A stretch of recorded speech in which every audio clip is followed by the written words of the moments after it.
Chapter 1 let's recall గుర్తుకు తెచ్చుకుందాం. Worksheet 4 sub topic order of numbers సంఖ్యల వరుస క్రమము. First question, right the after number తరువాత సంఖ్య రాయండి అని అన్నారు. సరే, మనకి ఇక్కడ ఏమి ఇచ్చినారు? 3 ఇచ్చినారు. 3 తర్వాత ఏమొస్తుంది అంటే 4 వస్తుంది. 23 తర్వాత ఏమొస్తుంది? 24. 47 తర్వాత ఏమొస్తుంది?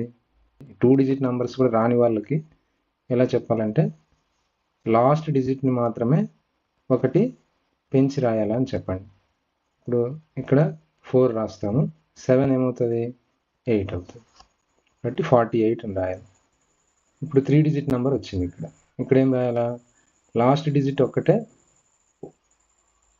ఇంక్రీజ్ అవుతుంది కాబట్టి లాస్ట్లో 8 ఉంది, అది 9 అవుతుంది. కాబట్టి మిగిలిన 2 డిజిట్స్ అలాగే ఉంటాయి, 28 అట్లనే ఉంటుంది. లాస్ట్ 8 బదులు ఏం రాయాలి మనము? 9 అని రాయాలి. కాబట్టి ఫైనల్గా ఏమవుతుంది? ఇది 289 అవుతుంది. తర్వాత ఇక్కడ కూడా అంతే, 363 అన్నారు కదా. లాస్ట్లో ఏముంది? మనకి 3 ఉంది. 3 తర్వాత ఏమొస్తుంది? 4 వస్తుంది. కాబట్టి 3, 6 అలాగే రాస్తాము. నెక్స్ట్ ఏం రాయాలా? 4 అని రాయాల్సి ఉంటుంది. ఇలా 9 ఉన్నవి జాగ్రత్తగా చేయాలా.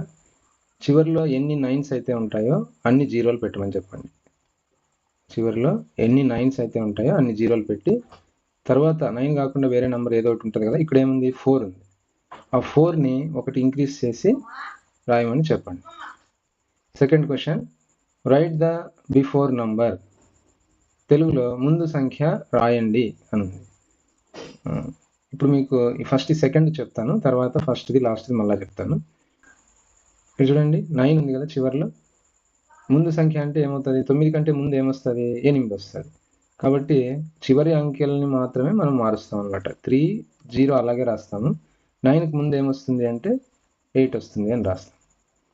సరే, ఇప్పుడు జీరోస్ ఉన్నప్పుడు జాగ్రత్తగా చేయాలి. జీరోస్ ఉన్నప్పుడు ఎన్ని జీరోస్ అయితే ఉంటాయో అన్ని 9s రాయాల్సి ఉంటుంది.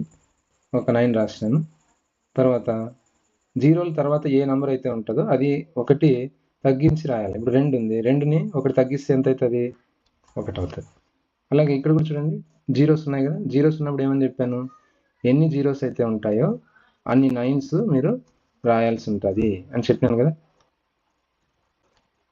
2 9s రాసినాను. తర్వాత జీరోస్ తర్వాత ఏముంది? ఇక్కడ 6 ఉంది. 6ని 1 లెస్ చేసి రాయాల్సి ఉంటుంది. ఒకటి తగ్గిస్తే ఎంత అవుతుంది? 6ని 5 అవుతుంది అనమాట. ఈ విధంగా రాయాల్సి ఉంటుంది. Next third question, right between number మధ్య సంఖ్య రాయండి అన్నారు. ఇది కొంచెం సింపుల్గానే రాయొచ్చు. ఇప్పుడు 8 ఉంది ఇక్కడ, తర్వాత చివరిలో 10 ఉంది. మధ్యలో ఏమొస్తుంది? 8 తర్వాత ఏమొస్తుందో అది రాసేయచ్చు, 9 అని రాయొచ్చు. తర్వాత ఇక్కడ 70 ఉంది, చివరిలో 72 ఉంది. కాబట్టి మధ్యలో ఏమొస్తుంది? 71 వస్తుంది. తర్వాత ఇక్కడ 399 ఉంది స్టార్టింగ్లో, చివరిలో 401 ఉంది. కాబట్టి మధ్యలో ఏమొస్తుంది? 9s ఎన్ని ఉంటే అన్ని జీరోలు రాయాలా అని చెప్పాను. చివరిలో ఉన్నదాన్ని ఒకటి పెంచి రాయాలి. కాబట్టి ఎంత వస్తుంది? 400 అవుతుంది. ఇక్కడ కూడా అంతే, ఒక 9 ఉంది. ఈ ఒక 9 బదులు ఏం చేయాలా? ఒక 0 రాస్తాము. 9 తర్వాత ఉన్న వేరే నెంబర్ ఏం చేయాలి? ఒకటి ఇంక్రీజ్ చేసి రాయాలి. కాబట్టి 1 కాస్త ఏమవుతుంది? 2 అవుతుంది. ఇంకా వేరే వాటిని ఏమి ఇంక్రీజ్ చేయాల్సిన అవసరం లేదు, దాన్ని అలాగనే పెట్టేయాలన్నమాట. 920 అవుతుంది అన్నమాట. Thank you.